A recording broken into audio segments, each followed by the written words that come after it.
वसुधा का साथ देने पर चंद्रिका का फूटा दिव्या के ऊपर गुस्सा।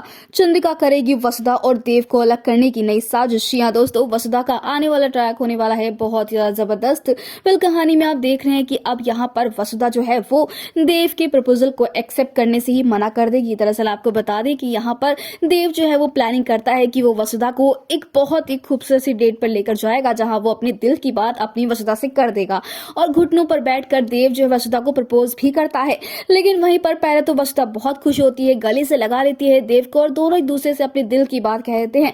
लेकिन फिर तभी वसुधा को याद आता है कि देव और उसके बीच में कितना फासला है, उनके बीच में कितना फर्क है, क्योंकि वसुधा उनके घर की बस एक मामूली सी नौकरानी है और देव उस घर के मालिक हैं और एक मासा के बेटे हैं। यानी कि जिस देवी हुक्म की वो पूजा करते हैं, जिनकी वो बात इनकार नहीं करती है, जिनकी जी हुजूरी करती है, उनके घर में बहू बनकर रहना ये वसुधा के लिए बहुत बड़ी बात हो जाएगी। और इसलिए वसुधा ठुकरा देती है देव के प्रपोजल को। तो वहीं वसुधा आकर दिव्या के गले रखकर रोएगी और बताएगी कि उसने देव के प्रपोजल को मना कर दिया है, एक्सेप्ट नहीं किया है।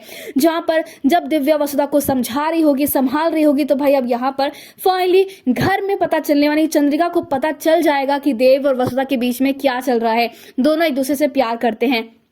ऐसे में यहाँ पर दिव्या जो है जब वसुधा के पक्ष में बात बोलेगी और कहेगी कि इस रिश्ते को एक मौका मिलना चाहिए, वसुधा आप लोगों की कितनी सेवा करती है और कहीं ना कहीं देव की जिंदगी वसुधा की ही बदौलत है। क्योंकि भाई अब भले ही वसुधा इस प्रपोजल को एक्सेप्ट ना करे, लेकिन गले में मंगलसूत्र पहनना, पति मानना और हर बार उनकी जान बचाना, ये तो साफ जाहिर करता है कि वसुधा देव की जिंदगी है। और पंडित जी भी ये कह चुके हैं कि देव की जिंदगी में जब भी खतरा आता है, कोई तो है जो कि उसे बचा लेता है और वो खतरा टल जाता है। तो ये ऐसे नहीं टलता है, बल्कि इसके पीछे की वजह वसुधा है। लेकिन चंद्रिका को ये बर्दाश्त नहीं, क्योंकि अविनाश, दिव्या, ये सब लोग मिलकर इस रिश्ते को बचाना चाहते हैं और सब लोग सपोर्ट करते हैं। लेकिन भाई इस रिश्ते को मंजूरी जब मिलेगी, जब चंद्रिका वसुधा को एक्सेप्ट करेगी बहू के रूप में। लेकिन अब यहीं पर जब बहसबाजी होगी, ड्रामा होगा, तो भाई अब आपको देखने को मिलने वाला कि कैसे अब यहाँ पर जो दिव्या है ना, वो अब फाइनली यहाँ पर बहुत ही बड़ा हंगामा जब कर देती है, तो ऐसे में उसे चाटा खाना पड़ेगा चंद्रिका के द्वारा।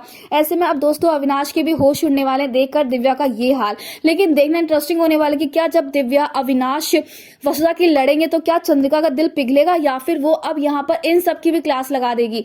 वेल, शो में आने वाले इस धमाकेदार ट्रैक को देखने के लिए आप ही कितने एक्साइटेड, हमें कमेंट के शेयर करें। दोस्तों, क्या आप चाहते हैं कि वसुधा और देव एक हो जाए और दिव्या अविनाश मिलकर इनकी शादी करवाए? तो हमें कमेंट्स करें। ऐसी टीवी के लेटेस्ट अपडेट के लिए चैनल को सब्सक्राइब कर ले।